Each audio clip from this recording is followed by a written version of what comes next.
Selamat pagi anak-anak. Selamat berjumpa kembali dengan Ibu Guru di sini. Kita akan belajar agama Katolik bersama dengan Ibu Guru dan juga teman-temanmu yang lain. Sebelum memulai pelajaran agama kita pada pagi hari ini, izinkan untuk Bu Guru memperkenalkan diri, khususnya bagi adik-adik TKA yang tahun ini baru masuk ke TK YPS Lawewu. Nama Ibu Guru adalah Ibu Elvira Malino. Anak-anak boleh panggil Ibu Guru dengan nama panggilan Bu Vira. Nah, Ibu Vira di TK YPS Lawewu akan mendampingi anak-anak bersama dengan Ibu Rianti. Halo anak-anak yang hebat, salam kenal. Nama Ibu Guru, Ibu Ranti. Ibu Guru bersama dengan Ibu Vira akan mendampingi anak-anak di kelas agama Katolik. Terima kasih. Dan tentunya untuk anak-anakku yang sudah TKB, Bu Guru kasih jempol 2 karena sudah berhasil melalui TKA. Di minggu yang kelima ini di sekolah, kita belajarnya kan tentang subtema pakaian. Nah, di pelajaran agama hari ini juga Bu Guru akan membicarakan masalah pakaian. Sebelum itu, sebelum kita memulai kegiatan agama, tak lupa kita harus berdoa. Baiklah, anak-anak sudah tahu semua kan caranya berdoa dengan baik? Oke, kalau kita yang beragama Katolik, berdoanya tangannya dikatupkan ya. Oke, sudah dikatupkan nih jari-jarinya. Anak-anak kemudian boleh tundukkan kepala, lalu matanya ditutup. Kenapa Bu Guru matanya harus ditutup? Agar kita lebih konsentrasi saat kita berdoa. Jadi kita membayangkannya wajah Tuhan Yesus atau wajah Bunda Maria, boleh. Ya, jadi kita tutup mata membayangkannya wajah Tuhan Yesus atau Bunda Maria. Ya, kita mau berdoa. Kemudian sebagai orang Katolik, kita harus tahu sebelum dan sesudah berdoa kita membuat apa? Siapa yang tahu? Pasti kakak-kakak ini lebih tahu ini. Membuat apa? Ya, betul. Kita membuat tanda kemenangan Kristus, tanda salib. Masih ingat kan lagu yang seperti ini? Dalam nama Bapa dan Putra dan Roh Kudus, itulah penanda iman kita. Sebelum berdoa dan sesudah berdoa, ku buat tanda salib selalu. Pasti sudah tahu kan ya? Nah, Bu Guru ingatkan, kalau buat tanda salib itu, kalau kata Bapa, letakkannya di dahi. Kemudian, oh iya, tangan yang digunakan adalah tangan kanan. Tangan untuk makan, ya kan? Nah, atau juga ada yang pakai tangannya untuk menulis ya. Nah, kita gunakan tangan kanan, kita buat tanda kemenangan Kristus dalam nama Bapa. Kemudian putranya itu sini di dekat pusarnya ya. Putra, Roh Kudus ya. Jadi ini Roh Kudus, bukan Roh Kudus, amin, bukan. Roh Kudus, aminnya dikatupkan tangannya, amin. Bisa kan ya? Kita ulangi ya.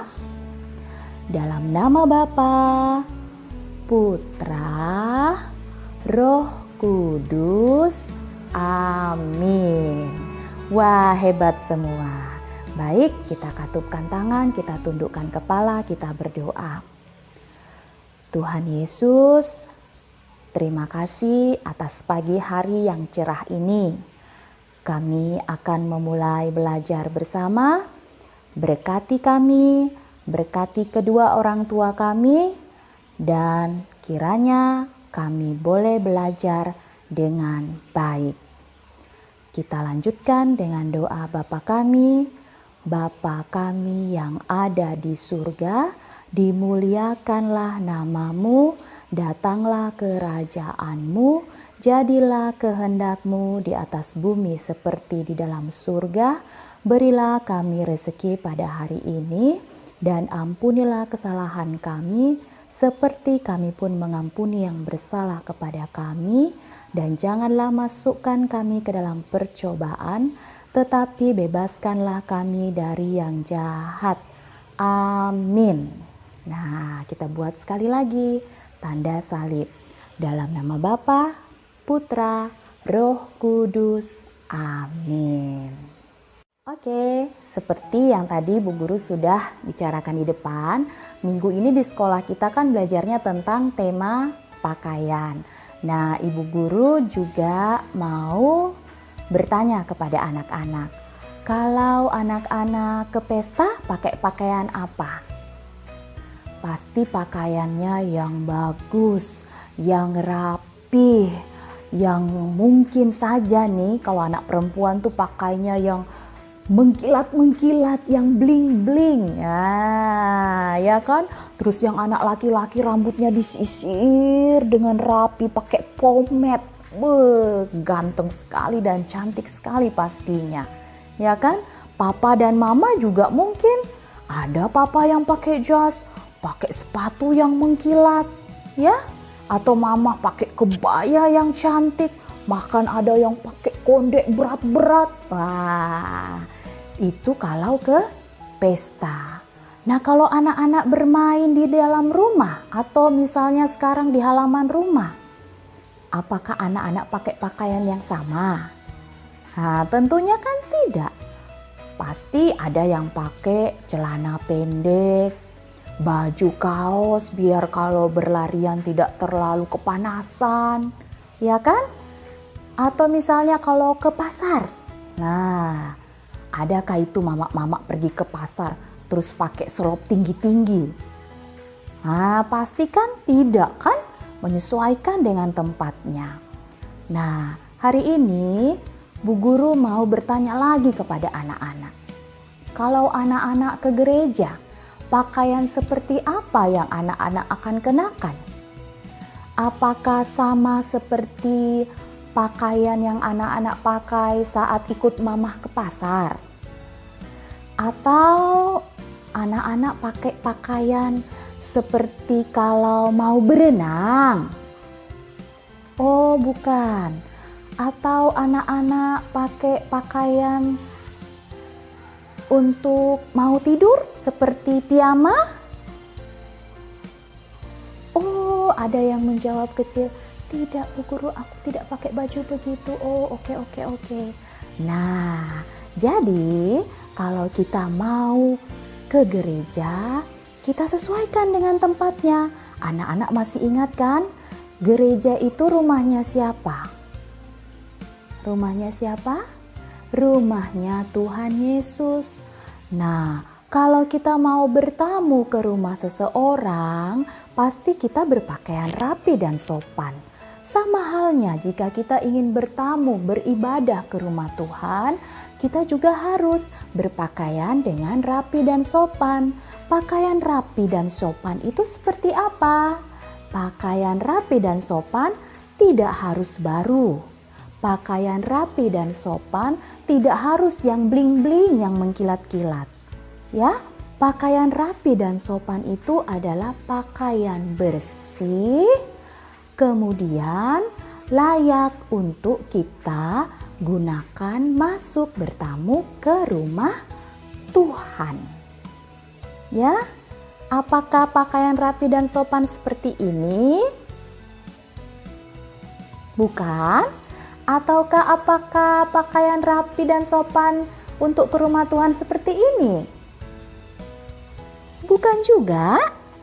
Apakah pakaian rapi dan sopan ke rumah Tuhan seperti ini? Atau seperti ini? Ya, kalau kamu pergi ke rumah Tuhan mau bertemu, berjumpa dengan Tuhan, gunakanlah pakaian yang layak. Selain itu, tubuh kita ini diciptakan oleh Tuhan. Tuhan bersemayam di dalam hati kita. Tuhan tinggal di dalam tubuh kita. Untuk itu, kita harus mendandani Tuhan dengan layak pula. Ya, nanti di worksheet-nya Bu Guru akan sertakan ayat yang dapat menjadi panduan kita. Mengapa kita ke gereja harus berpakaian dengan rapi dan sopan. Nah, untuk itu anak-anak selalu ingat ya. Ingatkan juga mama, papa, kakak atau adik kalau hendak ke gereja.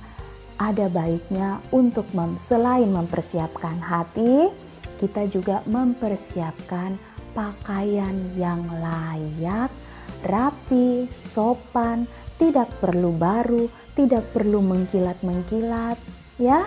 Yang penting itu adalah pakaian yang layak kita kenakan. Oke? Nah, itulah tadi perkenalan dan sedikit pembukaan dari Ibu Guru. Selanjutnya, anak-anak silahkan mengerjakan worksheet yang Ibu Guru sudah sediakan buat anak-anak. Papa dan Mama, Bu Guru juga mohon bantuannya untuk bisa membimbing dan memberikan pengertian kepada anak-anak. Baiklah, kalau begitu, anak-anakku yang terkasih, sampai di sini perjumpaan singkat dengan Ibu Guru. Nanti ke depannya Bu Guru akan juga mengirimkan video atau misalnya mengirimkan worksheet atau bahkan juga mengirimkan lagu-lagu yang anak-anak bisa gunakan untuk belajar agama di rumah. Demikian dari Ibu Fira, kita doakan semoga pandemi ini segera berakhir sehingga kita boleh lagi bersekolah dengan cara new normal. Kemudian ingat untuk tetap di rumah saja, menjaga makanan yang sehat yang sudah kita pelajari minggu lalu. Kemudian anak-anak tidur siang, anak-anak bantu papa dan mama untuk membersihkan rumah. Terus anak-anak jangan lupa untuk cuci tangan setelah keluar atau masuk kembali ke dalam rumah. Cuci tangan sebelum makan, sebelum minum. Dan juga jangan lupa mandi agar semua kuman-kuman yang menempel di tubuh yang sudah kita lalui dalam satu hari bisa keluar. Tidak lupa juga pakaian yang anak-anak kenakan ini juga harus loh dicuci agar terjaga kebersihannya. Oke, sampai jumpa lagi minggu depan. Dah.